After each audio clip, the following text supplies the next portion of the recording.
Okay.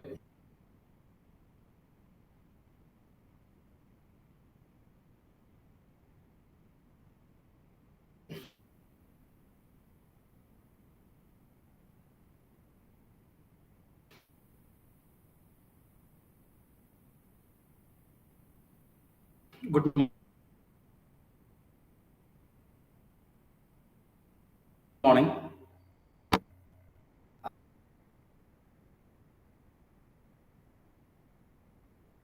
Our next topic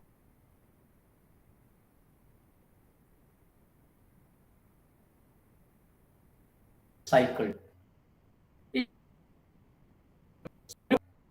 എത്ര കാലം അയാൾ ജീവിക്കുന്നുണ്ട്, ആ സമയത്തൊക്കെ എങ്ങനെയായിരുന്നു അയാളുടെ ജീവിതം, അയാൾ വിജയിച്ചിട്ടുണ്ടോ ഇല്ലേ, അയാളുടെ കാര്യങ്ങളൊക്കെ നടന്നിട്ടുണ്ടോ ഇല്ലേ എന്നുള്ളതൊക്കെ ആ ഒരു ലൈഫ് സൈക്കിളിൽ നിന്നും നമുക്ക് മനസ്സിലാക്കാൻ പറ്റും. അതേ രൂപത്തിൽ തന്നെ ഒരു പ്രോഡക്റ്റ് നമ്മൾ ഇൻട്രൊഡ്യൂസ് ചെയ്ത് ഓക്കെ ഒരു പ്രോഡക്റ്റ് നമ്മൾ ഇൻട്രൊഡ്യൂസ് ചെയ്ത് മാർക്കറ്റിൽ ഇറക്കി കഴിഞ്ഞാൽ ആ പ്രോഡക്റ്റ് സക്സസ്ഫുൾ ആവുമോ ഇല്ലേ എന്നുള്ളത് കൃത്യമായിട്ട് ചെക്ക് ചെയ്യുന്ന അല്ലെങ്കിൽ അതിൻ്റെ ഡിഫറെൻ്റ് സ്റ്റേജുകളാണ് പ്രോഡക്റ്റ് ലൈഫ് സൈക്കിൾ. അപ്പോൾ ആ പ്രോഡക്റ്റിൻ്റെ ജനനം മുതൽ ആ പ്രോഡക്റ്റ് വളർന്ന് ആളുകളുടെ കയ്യിലൊക്കെ എത്തി, പിന്നീട് ആ പ്രോഡക്റ്റ് ചിലപ്പോൾ മാർക്കറ്റിൽ ഉണ്ടായിക്കോളണം, ചിലപ്പോൾ ആളുകൾ മരിച്ചു പോവാന്ന് പറഞ്ഞ അതേ രൂപത്തിൽ തന്നെ ആ പ്രോഡക്റ്റ് മാർക്കറ്റിൽ നിന്ന് ഇല്ലാണ്ടാവും. അതുവരെ ഉള്ള കാര്യങ്ങൾ, ആ പ്രോഡക്റ്റിന്റെ ജനനം മുതൽ മരണം വരെ എന്ന ആ സൈക്കിളിനെയാണ് നമ്മൾ പ്രോഡക്റ്റ് ലൈഫ് സൈക്കിൾ എന്ന് പറയും. ഓക്കെ, ജീവിത ചക്രം. So the product life cycle is a management tool that makes it possible to analyze how product behave from its development to its withdrawal from the market, also considering its launch, growth, sales, maturity, etc. അപ്പോൾ ഒരു product life cycle എന്ന് പറയുന്നത് ആ പ്രോഡക്റ്റിന്റെ development മുതൽ മാർക്കറ്റിൽ നിന്ന് അതിന്റെ withdrawal വരെയുള്ള അതിന്റെ പെർഫോമൻസ് കൃത്യമായിട്ട് കാണിക്കുന്ന ഒരു പിക്ചർ അല്ലെങ്കിൽ ഒരു ലൈഫ് സൈക്കിൾ, അതിനെയാണ് നമ്മൾ പ്രോഡക്റ്റ് ലൈഫ് സൈക്കിൾ എന്ന് പറയും. അതിന്റെ ഡെവലപ്മെന്റ് മുതൽ അതിന്റെ വിഡ്രോവൽ വരെയുള്ള കാര്യം. The product life cycle is the succession of stages that a product goes through during its existence, starting from development and ultimately ending in decline. It's typically broken up into different stages. Business owners and marketers use the product life cycle to make important decisions and strategies on advertising budgets, product prices, and packaging, etc. അപ്പോൾ ഈ product life cycle എന്നുള്ളത് ആ പ്രോഡക്റ്റിന്റെ different ഏജിൽ അല്ലെങ്കിൽ different stages ആണ്. ആ പ്രോഡക്റ്റിന്റെ കാലയളവിൽ വ്യത്യസ്ത സ്റ്റേജസ് ആണ്. പ്രോഡക്റ്റ് നിലനിൽക്കുന്ന സമയത്തുള്ള ഓരോ അല്ലെങ്കിൽ പ്രോഡക്റ്റ് നിലനിൽക്കുമ്പോഴുള്ള ഓരോ സമയങ്ങളിലുള്ള കാര്യങ്ങളാണ്. അതിന്റെ തുടക്കം മുതൽ ഒടുക്കം വരെ എന്നർത്ഥം. ഇത് ബിസിനസ്സുകാർ, മാർക്കറ്റിംഗ് മേഖലയിലുള്ള ആളുകളൊക്കെ ഏറ്റവും നന്നായിട്ട് കോൺസെൻട്രേറ്റ് ചെയ്യുന്ന ഒരു ഏരിയയാണ് പ്രോഡക്റ്റ് ലൈഫ് സൈക്കിൾ. കാരണം അതിൻ്റെ ഓരോ സ്റ്റേജിലും ഡിഫറെൻ്റ് ഡിസിഷൻസ്, ഡിഫറെൻ്റ് സ്ട്രാറ്റജീസ് ഉപയോഗിക്കേണ്ടി വരും. ആ കാര്യങ്ങളാണ് നമുക്കിവിടെ പഠിക്കാനുള്ളത്. അപ്പോൾ ഇതാണ് അതിലുള്ള സ്റ്റേജസ്, പ്രോഡക്റ്റ് ലൈഫ് സൈക്കിളിൻ്റെ stages. Introduction stage, growth stage, maturity stage and decline stage. Okay, അപ്പോൾ ആ സ്റ്റേജ് മാത്രം നോക്കുക, ബാക്കി നമുക്ക് വേറൊരു പിക്ചർ നമ്മൾ കാണും, അതിൽ നമുക്ക് കൃത്യമായിട്ട് മനസ്സിലാവും. ഇപ്പൊ ഇവിടെ കൊടുത്തിട്ടുള്ളത് അതിന്റെ ഒരു സെയിലാണ്. ഇപ്പോൾ ഇൻട്രൊഡക്ഷൻ ആ ബ്ലൂ കളറിൽ കാണിച്ചതാണ് അതിന്റെ സെയിൽസ് ലൈൻ. അപ്പൊ ഇൻട്രൊഡക്ഷൻ അവിടെ 0-ൽ നിന്നാണ് തുടങ്ങിയത് സെയില്. ദെൻ ഗ്രോത്തിൽ അത് ഇൻട്രൊഡക്ഷന്റെ അവസാനമാകുമ്പോൾ കൂടി ഗ്രോത്തിലെത്തി മെച്യൂരിറ്റിയിൽ വളരെയധികം. അത് മെച്യൂരിറ്റിന്റെ അവസാനം ആയപ്പോഴേക്കും അതൊരു സ്റ്റേബിളായി ഇങ്ങനെ താഴേക്ക് വരാൻ തുടങ്ങി. ഡിക്ലൈൻ ആകുമ്പോൾ അത് താഴേക്ക് വരും. അങ്ങനെ അത് മാർക്കറ്റിൽ നിന്ന് ഔട്ട്ഡേറ്റ് അല്ലെങ്കിൽ ഔട്ട് ആവുകയാണ് ചെയ്യുക. നോക്കാം നമുക്ക് ഓരോ സ്റ്റേജും. First, introduction stage. Once a product has been developed, the first stage is its introduction stage. In this stage, the product is being released into the market. When a new product is released, it is often a high stakes time in the product life cycle, although it does not necessarily make or break the product's eventual success. During the introduction stage, marketing and promotion are at a high, and the company often invests the most in promoting the product and getting it into the hands of consumers. അപ്പോൾ ഒരു product മാർക്കറ്റിൽ ഇറക്കുന്ന സമയത്ത്, introduce ചെയ്യുന്ന സമയത്തുള്ള സ്റ്റേജിനെയാണ് നമ്മൾ introduction stage എന്ന് പറയുന്നത്. മാർക്കറ്റിൽ നമ്മൾ പ്രോഡക്റ്റ് റിലീസ് ആകുമ്പോൾ അത് ഇൻട്രൊഡക്ഷൻ സ്റ്റേജ് ആണ്. ഏറ്റവും കൂടുതൽ ഇൻവെസ്റ്റ്മെന്റ് ആവശ്യമുള്ള ഒരു ഏരിയയും കൂടെയാണ് ഇൻട്രൊഡക്ഷൻ സ്റ്റേജ്. കാരണം ആളുകൾക്കൊന്നും ഈ പ്രോഡക്റ്റിനെ കുറിച്ച് അറിയില്ല. അപ്പൊ പ്രോഡക്റ്റിനെ കുറിച്ച് നമ്മൾ ഇൻഫോം ചെയ്യണം. മാക്സിമം അഡ്വർടൈസ്മെന്റ് നമ്മൾ നടത്തേണ്ടി വരും. അതുപോലെ ഇത് കസ്റ്റമേഴ്സിന്റെ കയ്യിൽ എത്തുന്നത് വരെ എന്തൊക്കെ കാര്യങ്ങളാണ് നമ്മൾ ചെയ്യുന്നത് അതെല്ലാം ചെയ്യേണ്ടി വരും. അതിന്റെ ഫസ്റ്റ് സ്റ്റേജ് ആയിരുന്നു. That is about the introduction stage. Then രണ്ടാമത്തേതാണ് growth stage. By the growth stage, consumers are already taking to the product and increasingly buying it. The product concept is proven and is becoming more popular, and sales are increasing. Other companies became aware of the product, its space. Okay, അതിന് മുമ്പ് നമ്മൾ ആദ്യത്തെ paragraph എന്ന് പറയാം. അപ്പൊ ഈ growth stage, introduction stage കഴിഞ്ഞിട്ട് രണ്ടാമത്തെ സ്റ്റേജ് ആണ് ഗ്രോത്ത് സ്റ്റേജ്. അപ്പൊ ഈ ഇൻട്രൊഡക്ഷൻ സ്റ്റേജ് കഴിഞ്ഞ് അതിൽ നമ്മൾ നേരത്തെ കണ്ട ആ പിക്ചറിൽ നമുക്ക് കൃത്യമായിട്ട് കാണാൻ പറ്റും ഇൻട്രൊഡക്ഷനിൽ ഇങ്ങനെ സെയിൽസ് കൂടി വരികയാണ്. ഗ്രോത്തിലെത്തുമ്പോൾ അത് വീണ്ടും ഇൻക്രീസിങ് ട്രെൻഡ് ആണ് കാണിക്കുന്നത്. അപ്പോൾ നന്നായി സെയിൽ നടക്കുന്ന ആളുകൾ കൂടുതലായിട്ട് വാങ്ങിക്കൊണ്ടിരിക്കുന്ന സ്റ്റേജ് ആണ് ശരിക്കും ഗ്രോത്ത് സ്റ്റേജ്. നമ്മുടെ പ്രോഡക്റ്റ് ഇങ്ങനെ എല്ലാ ആളുകളും അറിഞ്ഞ് സെയിൽ ഇൻക്രീസ് ചെയ്തുകൊണ്ടിരിക്കുന്ന സ്റ്റേജാണ്. ഇനി നമുക്ക് അതിന്റെ ഗ്രോത്തിൽ നമ്മൾ ശ്രദ്ധിക്കേണ്ട ഒരു കാര്യം, other companies become aware of the product and its space in the market, which is beginning to draw attention and increasingly pull in revenue. If competition for the product is especially high, the company may still heavily invest in advertising and promotion of product to beat out competitors. അപ്പൊ ഈ ഗ്രോത്തിലൊക്കെ എത്തുമ്പോൾ customer എല്ലാവരും അറിഞ്ഞ് product വാങ്ങാൻ തുടങ്ങി. ഈ customer അറിയുന്ന അതേ സമയം തന്നെ നമ്മുടെ കോമ്പീറ്റിംഗ് കമ്പനീസിനും നമ്മുടെ പ്രോഡക്റ്റിനെ കുറിച്ചുള്ള അവയർനെസ് കിട്ടിയിട്ടുണ്ടാവും. ആൻഡ് നമ്മുടെ സ്പേസ് മാർക്കറ്റിൽ അതിന് സ്പേസ് ഉണ്ടോ ഇല്ലേ എന്നുള്ളതും അവർക്കറിയാം. അപ്പൊ നന്നായി പെർഫോം ചെയ്യുന്ന ഒരു പ്രോഡക്റ്റ് ആണെങ്കിൽ അവരും പ്രോഡക്റ്റ് ഇൻട്രൊഡ്യൂസ് ചെയ്യാനുള്ള സാഹചര്യത്തിലായിരിക്കും ഉണ്ടാവും. അപ്പൊ നമ്മൾ വീണ്ടും ഇൻവെസ്റ്റ്മെന്റ് കൂടുതലായിട്ട് അഡ്വർടൈസ്മെന്റിലും പ്രൊമോഷനിലും ഒക്കെ നമ്മൾ കോമ്പറ്റീഷൻ മീറ്റ് ചെയ്യാൻ വേണ്ടിയിട്ട് കൂടുതൽ ഇൻവെസ്റ്റ് ചെയ്യേണ്ടതായിട്ട് വരും. ദെൻ ഇൻട്രൊഡക്ഷനും ഗ്രോത്തും കഴിഞ്ഞാൽ തേർഡ് സ്റ്റേജ് ആണ് മെച്യൂരിറ്റി സ്റ്റേജ്. അല്ലെ, നമ്മൾ ആളുകളെ കുറിച്ച്, മനുഷ്യന്മാരെ കുറിച്ച് നമ്മൾ പറയണം മെച്യൂർഡ് ആവുക എന്ന് പറയും, അല്ലെങ്കിൽ മെച്യൂരിറ്റിയോട് കൂടി പെരുമാറണം എന്നൊക്കെ പറയും. When a product reaches maturity, its sales tend to slow or even stop, signaling a largely saturated market. At this point, sales can even start to drop. Pricing at this stage can tend to get competitive, signaling margin shrinking as prices begin falling due to the weight of outside pressures like competition or lower demand. Maturity എന്ന് പറഞ്ഞാൽ ഇപ്പൊ മൂന്നാമത്തെ stage, ഇൻട്രൊഡക്ഷനും ഗ്രോത്തും കഴിഞ്ഞിട്ടാണ് മെച്യൂരിറ്റിയിലെത്തുക.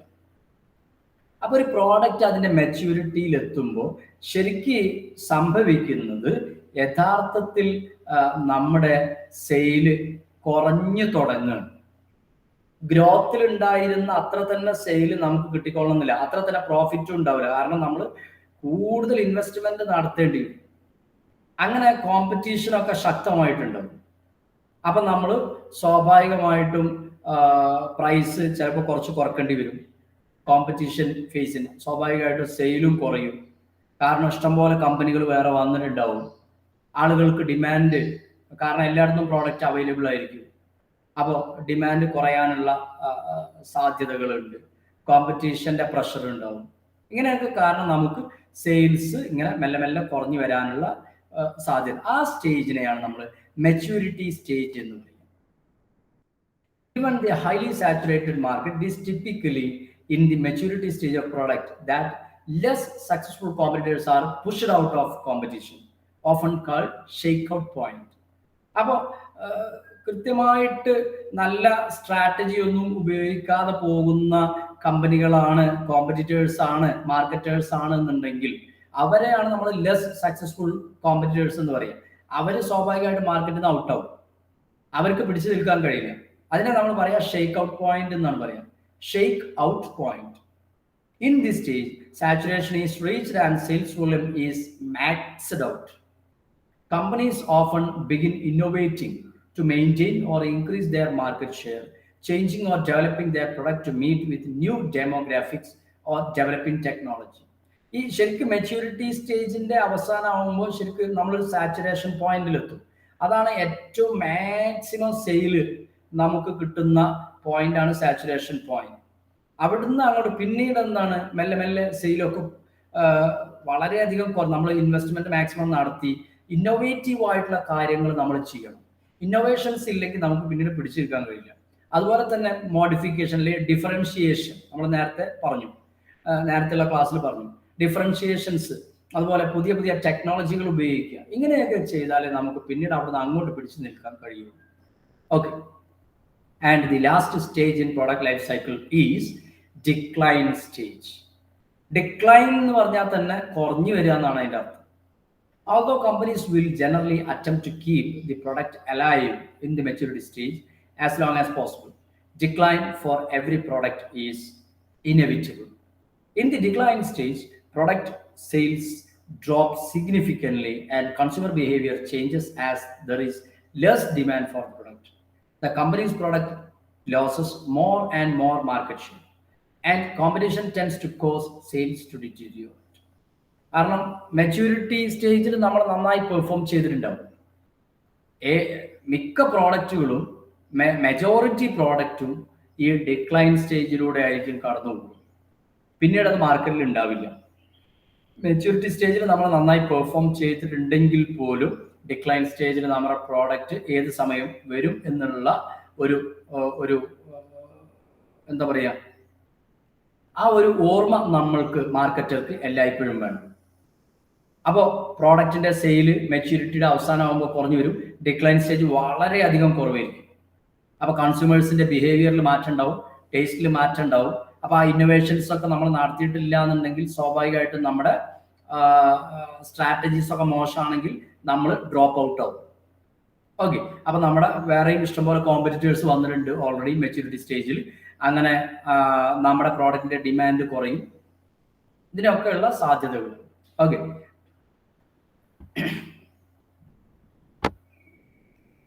ഇനി ഈ ഒരു chart നമ്മൾ നോക്കുക. ഇവിടെ ലെഫ്റ്റ് സൈഡിൽ സെയിൽസ് ആൻഡ് പ്രോഫിറ്റ്, താഴെ ടൈം എന്ന് പറഞ്ഞാൽ സ്റ്റേജസ് ആണ് ഉദ്ദേശിച്ചത്, കാണിച്ചിട്ടുണ്ട്. റെഡ് ലൈൻ കാണിക്കുന്നത് സെയിൽസ് ആണ്, ഗ്രീൻ കാണിക്കുന്നത് പ്രോഫിറ്റ് ആണ്. അപ്പൊ സെയിൽസിന്റെ അത്ര തന്നെ പ്രോഫിറ്റ് ഉണ്ടാവില്ലല്ലോ. അപ്പൊ നോക്കുക, ഇൻട്രൊഡക്ഷൻ സ്റ്റേജിൽ കണ്ടില്ലേ, ശരിക്ക് സീറോക്ക് മുകളിൽ നിന്നാണ് സെയിൽസ് ലൈന് തുടങ്ങിയത്. അപ്പൊ സെയിൽസ് തുടക്കത്തിൽ ഉണ്ട്, അതുകൊണ്ട് തന്നെ മുകളിൽ നിന്ന്, സീറോയുടെ മുകളിൽ നിന്ന് തുടങ്ങി. പക്ഷേ പ്രോഫിറ്റ് ലൈൻ താഴെയാണ് തുടങ്ങുന്നത്. താഴെ എന്ന് പറയുമ്പോൾ സീറോക്ക് താഴെ എന്ന് പറയുമ്പോൾ മൈനസ് ആയി എന്ന് പറഞ്ഞാൽ ഫസ്റ്റ് ടൈം ലോസ് ആയിരിക്കും. അങ്ങനെ ഇൻട്രൊഡക്ഷൻ സ്റ്റേജിന്റെ അവസാന ഭാഗമാകുമ്പോഴേക്ക് നമുക്ക് പ്രോഫിറ്റ് നന്നായി കൂടി വരുന്നുണ്ട്. ദെൻ ഗ്രോത്ത് സ്റ്റേജിലാണ് നമുക്ക് ഏറ്റവും കൂടുതൽ പ്രോഫിറ്റ് ഉള്ളത്. ശരിക്കും ശ്രദ്ധിക്കുക, പ്രോഫിറ്റ് കൂടുതലുള്ളത് ഗ്രോത്ത് സ്റ്റേജിലാണ്. എന്നാൽ മെച്യൂരിറ്റി സ്റ്റേജിൽ എത്തുമ്പോൾ സെയിൽസ് കൂടുതലാണ്, പക്ഷെ നമ്മുടെ പ്രോഫിറ്റ് കുറഞ്ഞു. ഓക്കെ. അപ്പൊ നമ്മൾ ഒരുപാട് ഇൻവെസ്റ്റ്മെന്റുകൾ നടത്തിയിട്ടുണ്ടാവും, ഇന്നോവേറ്റീവ് ആയിട്ടുള്ള കുറെ കാര്യങ്ങൾ ചെയ്തിട്ടുണ്ടാവും. അങ്ങനെ നമുക്ക് ഇൻവെസ്റ്റ്മെന്റ് കൂടി, അങ്ങനെ സെയില് കൂടും, പക്ഷെ നമ്മുടെ പ്രോഫിറ്റ് കുറഞ്ഞു വരുന്നു. Then last decline stage, sale കുത്തനെ കുറയുകയാണ്. അതുപോലെ തന്നെ നമ്മുടെ പ്രോഫിറ്റ് എന്നുള്ളത് നമ്മൾ 0 പോയിന്റിൽ വരെ എത്തി നിൽക്കുന്ന ഒരു സാഹചര്യമാണ് ഉള്ളത്. That is decline stage. ഇനി ഈ പ്രോഡക്റ്റ് ലൈഫ് സൈക്കിള് നമ്മൾ ഉപയോഗിക്കുന്നത് കൊണ്ട് എന്തൊക്കെ തരത്തിലുള്ള അഡ്വാൻറ്റേജസ് ആണ് ഉള്ളത്?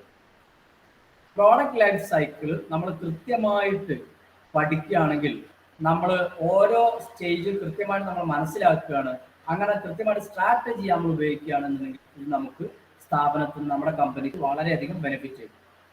റെഡ്യൂസ്ഡ് ടൈം ടു മാർക്കറ്റ്, നമുക്ക് കൃത്യമായ സമയം അറിയാം, സമയം അറിഞ്ഞ് പ്രവർത്തിക്കാൻ പറ്റും എന്നുള്ളതാണ് തോന്നുന്നത്. രണ്ടാമത് റെഡ്യൂസ്ഡ് മാർക്കറ്റ് എൻട്രി കോസ്റ്റ്, ഏതൊക്കെ സാഹചര്യത്തിലാണ് നമ്മൾ ഏതൊക്കെ തരത്തിലുള്ള ഇൻവെസ്റ്റ്മെന്റ് ആണ് നടത്തേണ്ടത് എന്നുള്ളതൊക്കെ നമുക്ക് കൃത്യമായിട്ട് അറിയാൻ പറ്റും. മൂന്നാമത് more efficient and profitable distribution channel. Distribution channel efficient ആയിരിക്കും. കാരണം ഇൻട്രൊഡക്ഷൻ സ്റ്റേജിലാണോ, ഗ്രോത്ത് സ്റ്റേജിലാണോ, അല്ലെങ്കിൽ മെച്യൂരിറ്റി സ്റ്റേജിലാണോ നമ്മൾ ഡിസ്ട്രിബ്യൂഷൻ ചാനൽ, ഏതൊക്കെ ലെവൽസ് ഓഫ് ചാനലാണ് നമ്മൾ ഉപയോഗിക്കേണ്ടത് എന്നൊക്കെ കൃത്യമായിട്ട് നമുക്ക് മനസ്സിലാക്കാം. And fourth one, higher return on investment from promotional campaign. സമയം അറിഞ്ഞ് പ്രവർത്തിക്കുന്നത് കൊണ്ട് തന്നെ ഇൻവെസ്റ്റ്മെന്റ്, ആവശ്യത്തിനുള്ള ഇൻവെസ്റ്റ്മെന്റ് ഓരോ സ്റ്റേജിലും എത്ര ഇൻവെസ്റ്റ്മെന്റ് ആണോ നമുക്ക് ആവശ്യമുള്ളത് അതേ നമ്മൾ ഇൻവെസ്റ്റ് ചെയ്യാൻ പാടുള്ളൂ. വെറുതെ ഇപ്പൊ ഇൻട്രൊഡക്ഷൻ സ്റ്റേജിൽ എല്ലാ കാര്യങ്ങളും നമ്മൾ ഇൻട്രൊഡക്ഷൻ സ്റ്റേജിൽ ചെയ്യേണ്ട ആവശ്യമില്ല. ഗ്രോത്ത് സ്റ്റേജിൽ നമുക്ക് അത്ര തന്നെ ഇൻവെസ്റ്റ്മെന്റ് വേണം. എന്നാൽ മെച്യൂരിറ്റി സ്റ്റേജിലാവുമ്പോൾ നമ്മൾ കൂടുതൽ ഇൻവെസ്റ്റ്മെന്റ് കൂട്ടേണ്ടതായിട്ടുണ്ട്. ആ തരത്തിൽ നമ്മൾ പ്രൊമോഷൻ ക്യാമ്പയിൻ അറിഞ്ഞ് ചെയ്യാം.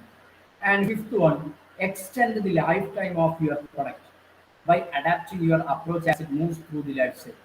നമ്മുടെ ലൈഫ് സൈക്കിളിൽ നമ്മുടെ പ്രോഡക്റ്റ് ഏത് സ്റ്റേജിലാണെന്ന് നമ്മൾ കൃത്യമായിട്ട് അറിയുകയാണെങ്കിൽ സ്വാഭാവികമായിട്ടും നല്ല സ്ട്രാറ്റജി നമുക്ക് ഉപയോഗിക്കാൻ പറ്റും. പല ആളുകളും ഈ ഇൻട്രൊഡക്ഷൻ തന്നെ ചിലപ്പോൾ കടന്നു വരാനുള്ള സാധ്യത, അത് കഴിഞ്ഞ് ചിലരൊക്കെ നമുക്ക് കുറച്ചു കാലം 3-4 മാസം ബിസിനസ് ചെയ്യും, എന്നിട്ട് പിന്നെ അതങ്ങ് പൂട്ടി. കാരണം എന്താ വെച്ചാൽ അവർ കൃത്യമായിട്ട് അത് ഏത് സ്റ്റേജിലാണ് ഉള്ളത്, അതിൽ നമ്മൾ ഏതൊക്കെ സ്ട്രാറ്റജി ഉപയോഗിക്കേണ്ടത് എന്നറിയില്ല. അതുകൊണ്ടാണ് ഇങ്ങനെ പെട്ടെന്ന് തന്നെ അൺസക്സസ്ഫുൾ ആയി പോകുന്നത്. And finally, orderly and profitable end of life product management. അപ്പോൾ പ്രോഡക്റ്റിനെ മാനേജ് ചെയ്യുമ്പോൾ എങ്ങനെയാണ് നമ്മൾ ഓരോ സ്റ്റേജിലും നമ്മൾ ആ പ്രോഡക്റ്റിന് എന്ത് തരത്തിലുള്ള സ്ട്രാറ്റജിയാണ് ഉപയോഗിക്കേണ്ടത് എന്ന് കൃത്യമായിട്ട് നമുക്ക് പറയാൻ പറ്റും, ഡിസിഷൻ എടുക്കാനും. So these are the some of the advantages of product life cycle. ഇനി marketing strategies in different stages of PLC. ഓരോ സ്റ്റേജിലും വ്യത്യസ്ത സ്ട്രാറ്റജിയാണ് നമ്മൾ ഉപയോഗിക്കേണ്ടത്. So let us try to understand better each of the stage and corresponding marketing strategies of the product life cycle. അപ്പോൾ introduction stage നമ്മൾ പറഞ്ഞു, product introduce ചെയ്യുന്ന സമയം, product മാർക്കറ്റിൽ ഇറക്കുന്ന സമയം, ആ സമയത്ത് എന്തൊക്കെ സ്ട്രാറ്റജിയാണ് നമ്മൾ ഉപയോഗിക്കേണ്ടത്? ഒന്ന്, റാപ്പിഡ് സ്കിമ്മിങ്. സ്കിമ്മിങ് എന്ന് പറയുന്നത് ഒരു പ്രൈസിങ് സ്ട്രാറ്റജിയാണ്. ഫസ്റ്റ് നമ്മൾ ചെയ്യുക, ഒരു ഉയർന്ന പ്രൈസ്, ഹൈ പ്രൈസ് ഫിക്സ് ചെയ്യുക. അപ്പോൾ നിലവിൽ പ്രോഡക്റ്റ് ഒന്നും മറ്റ് പ്രോഡക്റ്റുകളൊന്നുമില്ല, നമ്മുടെ പ്രോഡക്റ്റ് ഉള്ളൂ എന്നുണ്ടെങ്കിൽ നമുക്ക് ഉയർന്ന പ്രൈസ് ഫിക്സ് ചെയ്യാൻ പറ്റും. പിന്നീട് കോമ്പറ്റീറ്റേഴ്സ് ഒക്കെ വരുന്ന സമയത്ത് നമ്മൾ കുറച്ച് കൊണ്ടുവന്നതാണ്. മറ്റൊന്നാണ്, അപ്പൊ റാപ്പിഡ് സ്കിമ്മിങ്, വളരെ ഉയർന്ന പ്രൈസ് ഫിക്സ് ചെയ്യും.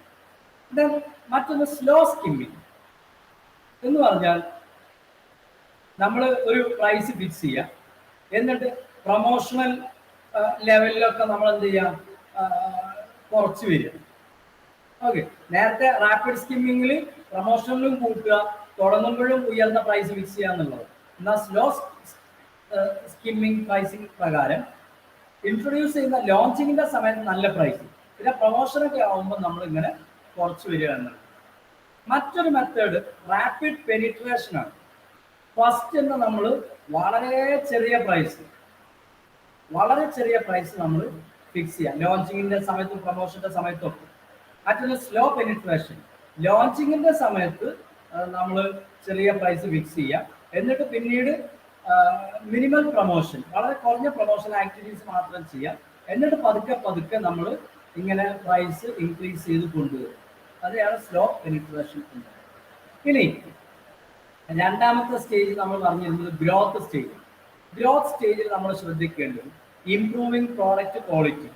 കാരണം കോമ്പറ്റീറ്റേഴ്സ് ഒക്കെ നമ്മളെ പ്രോഡക്റ്റിനെ കുറിച്ച് അറിഞ്ഞു, കസ്റ്റമേഴ്സ് ഒരുപാട് ആളുകൾ അറിഞ്ഞു, അപ്പോൾ കോമ്പറ്റീറ്റേഴ്സ് നമ്മുടെ പ്രോഡക്റ്റിനെ കുറിച്ച് അറിഞ്ഞു. ഇനി നമ്മളെ നിലവിലുള്ള ക്വാളിറ്റിയേക്കാളും കൂടുതൽ ക്വാളിറ്റി നൽകാൻ ശ്രമിക്കണം. Then adding new product features or support services to grow your market share. നിലവിൽ നമ്മുടെ പ്രോഡക്റ്റിനുള്ള ഫീച്ചേഴ്സ് എന്തൊക്കെയാണോ അത് കൂട്ടുക. ഇനിയും കൂടുതൽ ഫീച്ചേഴ്സ് നമ്മുടെ പ്രോഡക്റ്റിന് കൊടുക്കുക. Another one, entering new market segment.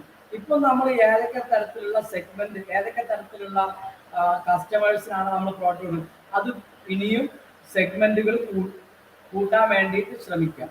Okay, then keeping pricing as high as is reasonable to keep demand and profit high. നമ്മുടെ ഡിമാൻഡ് കൂടുതലാണെങ്കിൽ പ്രൈസ് നമ്മൾ കൂട്ടുക, ഡിമാൻഡ് കുറയുകയാണെങ്കിൽ സ്വാഭാവികമായിട്ടും പ്രൈസ് നമ്മൾ കുറയ്ക്കേണ്ടതായിട്ട്. Then increasing distribution channel. അപ്പോൾ നമ്മൾ ഗ്രോത്തിലാണ്, മാക്സിമം സെയിൽ നടന്നുകൊണ്ടിരിക്കുന്ന സമയമാണ്, നമ്മുടെ ഡിസ്ട്രിബ്യൂഷൻ ചാനൽ നമ്മൾ വൈഡൻ ചെയ്യും. Then shifting marketing message from product awareness to product preference. അപ്പോൾ ഇൻട്രൊഡക്ഷനിൽ നമ്മൾ പ്രോഡക്റ്റ് അവയർനെസ് നമ്മൾ നൽകി. ഇനി നമ്മൾ അവയർനെസ്സിൽ നിന്ന് വിട്ടിട്ട് പ്രോഡക്റ്റ് പ്രിഫറൻസിലേക്ക് മാറും. ആളുകൾ പ്രോഡക്റ്റ് പ്രിഫർ ചെയ്യാൻ വേണ്ടി എന്താണോ ശ്രദ്ധിക്കേണ്ടത് അതാണ് നമ്മൾ ചെയ്യേണ്ടത്. കാരണം ഗ്രോത്തിൽ എത്തുമ്പോഴേക്കും ആളുകളൊക്കെ നമ്മുടെ പ്രോഡക്റ്റിനെ കുറിച്ച് അറിഞ്ഞു കഴിഞ്ഞതാണ്. ഇനി അവയർനെസ് ആവശ്യമില്ല, ഇനി പ്രിഫറൻസിലേക്ക് വരും. Then skimming product prices if your profits are too low. ഇപ്പോൾ ഗ്രോത്ത് സ്റ്റേജിൽ നമ്മുടെ പ്രോഫിറ്റ് വളരെ കുറവാണ് എങ്കിൽ, അതിനുള്ള സാധ്യത കുറവാണ്, അങ്ങനെ പ്രോഫിറ്റ് കുറവാണെങ്കിൽ നമ്മൾ സ്കിമ്മിങ് മാക്സിമം പ്രൈസ് നമ്മൾ ഇൻക്രീസ് ചെയ്ത് നിർത്തുകയും ചെയ്യും. ഓക്കെ, ഇനി മൂന്നാമത്തെ സ്റ്റേജ് അഥവാ മെച്യൂരിറ്റി സ്റ്റേജ്. ഇവിടെ നമ്മൾ ശ്രദ്ധിക്കേണ്ടത് മാക്സിമം സെയിൽ നടക്കുന്ന സ്റ്റേജാണ്, എന്നാൽ പ്രോഫിറ്റ് കുറഞ്ഞുകൊണ്ടിരിക്കുന്ന ഒരു സ്റ്റേജുമാണ് നമ്മുടെ മെച്യൂരിറ്റി സ്റ്റേജ്. അപ്പൊ ഇവിടെ നമ്മൾ മാർക്കറ്റ് മോഡിഫിക്കേഷൻ നടത്തും എന്ന് പറഞ്ഞാൽ entering new market segment, redefining target market, winning over competitors customers, converting non users. ഇതൊക്കെ നമ്മൾ നടത്തണം. ഇപ്പം നമ്മൾ ഏതൊക്കെ ആണോ നമ്മുടെ മാർക്കറ്റ് സെഗ്മെന്റ്, ഇനിയും കൂടുതൽ സെഗ്മെന്റിലേക്ക് നമ്മൾ എൻ്റർ ചെയ്യാൻ ശ്രമിക്കും. അതുപോലെ തന്നെ നമ്മുടെ ടാർഗറ്റ് മാർക്കറ്റ് ആരാണോ അതിൽ നിന്ന് മാറ്റം വരുത്തേണ്ടതുണ്ടോ എന്ന് നോക്കും. കോമ്പറ്റീറ്റേഴ്സിനെ കവച്ചു വെക്കാൻ നമ്മൾ എന്ത് ചെയ്യണം. അതുപോലെ തന്നെ നമ്മുടെ പ്രോഡക്റ്റ് ഇപ്പൊ യൂസ് ചെയ്യാത്ത പുതിയ കസ്റ്റമേഴ്സിനെ നമ്മൾ ഉണ്ടാക്കിയെടുക്കും. ഇതൊക്കെ നമ്മൾ മെച്യൂരിറ്റി സ്റ്റേജിൽ ചെയ്യും. ഇതാണ് മാർക്കറ്റ് മോഡിഫിക്കേഷൻ. ഇതുപോലെ പ്രോഡക്റ്റ് മോഡിഫിക്കേഷനും ചെയ്യും. Adjusting or improving your product features, quality, pricing, differentiation and other products in the market. ഇപ്പൊ പ്രോഡക്റ്റിന്റെ സ്വഭാവം മാറ്റം വരുത്തുക, പ്രോഡക്റ്റിന്റെ ക്വാളിറ്റി ഇൻക്രീസ് ചെയ്യുക, പ്രൈസിൽ മാറ്റം വരുത്താൻ പറ്റുക, ഡിഫറൻഷിയേഷൻസ് നടത്തുക, ഇതൊക്കെ നമ്മൾ ചെയ്യും. എന്നാലേ ഈ സ്റ്റേജിൽ നമുക്ക് പിടിച്ചു നിൽക്കാൻ കഴിയും. And finally the declining stage. ഇവിടെ സെയിലും പ്രോഫിറ്റും ഒക്കെ കൂപ്പുകുത്തുന്ന അവസ്ഥയാണ് ഉണ്ടാവുക. അപ്പൊ ഇവിടെ നമുക്ക് ചെയ്യാൻ പറ്റുക ഒരുപാട് പണം നമ്മൾ reduce your promotional expenditure on the product. Promotional activity നമ്മൾ കൂടുതൽ ചെയ്യേണ്ടതില്ല. ഓക്കെ, പ്രൊമോഷണൽ ആക്ടിവിറ്റീസ് നമ്മൾ വളരെ കുറച്ച് മാത്രം ചെയ്താൽ മതി. കാരണം നമ്മുടെ സെയിൽ ഇനി കൂടുതലായിട്ട് സെയിലോ പ്രോഫിറ്റോ ഒന്നും ഉണ്ടാവില്ല. Reduce number of distribution outlet. ഒരുപാട് ചാനലിലൂടെ നമ്മൾ എന്ത് ചെയ്യേണ്ട, നമ്മുടെ പ്രോഡക്റ്റ് മാർക്കറ്റ് ചെയ്യേണ്ടതില്ല. Then implement price cut. Price കുറയ്ക്കുക. ഇനിയും സ്കിമ്മിങ് പ്രൈസിങ്ങുമായിട്ടല്ല നമ്മൾ പോകേണ്ടത്. ഓക്കെ, നമ്മൾ പ്രൈസ് കുറച്ച് വരികയാണ്. Finding another use for the product. ഈ പ്രോഡക്റ്റ് നിലവിലുള്ള പ്രോഡക്റ്റിന് പുതിയ യൂസേജ് എന്താണുള്ളത് എന്ന് നോക്കും. അങ്ങനെ പുതിയ യൂസ് നമ്മൾ കണ്ടെത്തും. Maintain the product and wait for competitors to withdraw from market first. നമ്മുടെ പ്രോഡക്റ്റിനെ മാക്സിമം നമ്മൾ പിടിച്ചു നിർത്തുക. എന്നിട്ട് കോമ്പറ്റീറ്റേഴ്സ് മാർക്കറ്റിൽ നിന്ന് ഒഴിഞ്ഞു പോകാൻ വേണ്ടിയിട്ടുള്ളത് എന്താണോ ചെയ്യുന്നത് അതാണ് നമ്മൾ ചെയ്യുക. ഓക്കെ, അല്ലാതെ ആദ്യം തന്നെ നമ്മളങ്ങ് ഒഴിഞ്ഞു പോവല്ല വേണ്ടത്. Then harvest the product or service before discontinuing. Maximum നമ്മൾ എന്ത് ചെയ്യാൻ പറ്റുക, പ്രോഡക്റ്റിന് ഡിമാൻഡ് കൂട്ടാൻ ആവശ്യമായ കാര്യങ്ങൾ ചെയ്യാൻ വേണ്ടിയിട്ട് ശ്രമിക്കുക. ഇല്ല എങ്കിൽ മാത്രം നമ്മൾ ഡിസ്കണ്ടിന്യൂ ചെയ്യും. ഓക്കെ. അപ്പൊ ഇത് നമ്മൾ ഇതുവരെ നമ്മൾ പറഞ്ഞിരുന്ന ഓരോ സ്റ്റേജിലും ഉള്ള അതിന്റെ സ്വഭാവങ്ങളാണ് സെയിൽസും കോസ്റ്റും പ്രോഫിറ്റ് കസ്റ്റമർ കോമ്പറ്റീവ്. അതിന് നമ്മൾ എന്തൊക്കെ സ്ട്രാറ്റജിയാണ് പ്രോഡക്റ്റിൽ പ്രൈസിൽ ഡിസ്ട്രിബ്യൂഷനിൽ അഡ്വർടൈസിംഗിൽ സെയിൽസ് പ്രൊമോഷനിൽ എടുക്കേണ്ടത്, ആ കാര്യങ്ങളാണ് ഈ ഒരു ചാർട്ടിൽ പറയുന്നത്. അതുകൊണ്ട് ഇതിൽ ഓരോന്നും കൃത്യമായിട്ട് ഇപ്പൊ ഒരു ഉദാഹരണം പറയുകയാണെങ്കിൽ ഇവിടെ സെയിൽസ് ലെഫ്റ്റ് സൈഡിൽ സെയിൽസ് എന്ന് കാണാൻ പറ്റും. അത് ഇൻട്രൊഡക്ഷൻ സ്റ്റേജിൽ എന്താണ് ലോ സെയിൽ, ഗ്രോത്തിൽ റേസിംഗ് സെയിൽ, മെച്യൂരിറ്റിയിൽ പീക്ക് സെയിൽ, മാക്സിമം അതിന്റെ സാച്ചുറേഷൻ പോയിന്റ് എന്ന് പറയും. ഡിക്ലൈനിങ്ങിലോ ഡിക്ലൈനിങ് സെയിലാണ് നമ്മൾ കാണുന്നത്. ദെൻ അതുപോലെ അതേ ഏരിയയിൽ sale, cost, profit, customer. Then competitors, അവിടെ ഇൻട്രൊഡക്ഷനിൽ ഫ്യൂ കോമ്പറ്റീറ്റേഴ്സ് ഉണ്ടാവില്ല എന്ന് തന്നെ പറയും. ഗ്രോത്തിൽ എന്താണ് growing number of competitors. Then maturity stable number of beginning to decline. Then declining stage of competitors in the unknown കുറഞ്ഞു. അതുപോലെ അതിൽ സ്ട്രാറ്റജി ഉപയോഗിക്കേണ്ടത് ഇപ്പോൾ പ്രൈസ് ആണെങ്കിൽ ഇൻട്രൊഡക്ഷൻ സ്റ്റേജിൽ യൂസ് കോസ്റ്റ് പ്ലസ് പ്രോഫിറ്റ് എന്ന രൂപമാണ് നമ്മൾ ഫോളോ ചെയ്യുന്നത്. ഗ്രോത്തിലാണെങ്കിലോ price to penetrate the market, നമ്മൾ മെല്ലെ മെല്ലെ ഇൻക്രീസ് ചെയ്ത് വരിക. മെച്യൂരിറ്റിയിലാണെങ്കിൽ price to match or beat കോമ്പറ്റീറ്റേഴ്സിനെ ഒഴിവാക്കാൻ മാക്സിമം പ്രൈസ് നമ്മൾ കോമ്പറ്റീറ്റേഴ്സിനെ ഒഴിവാക്കാൻ വേണ്ട പ്രൈസിങ് സ്ട്രാറ്റജി ഉപയോഗിക്കും. ഡിക്ലൈനിങ് സ്റ്റേജിലാണെങ്കിൽ നമ്മൾ പ്രൈസ് മാക്സിമം കട്ട് ചെയ്യും. അപ്പോൾ ഇങ്ങനെയുള്ള സ്ട്രാറ്റജികളാണ് നമ്മൾ ഉപയോഗിക്കേണ്ടത് എന്നാണ്. Okay, so these all are about the product life cycle. നമ്മുടെ പ്രോഡക്റ്റ് ലൈഫ് സൈക്കിൾ എന്ന് പറയുന്നത് ഇത്രയൊക്കെ കാര്യങ്ങളാണ്. ഓക്കെ, അപ്പോൾ എല്ലാ ആളുകൾക്കും ക്ലാസ് കൃത്യമായിട്ട് മനസ്സിലായി എന്ന് പ്രതീക്ഷിക്കുന്നു. ഓക്കെ.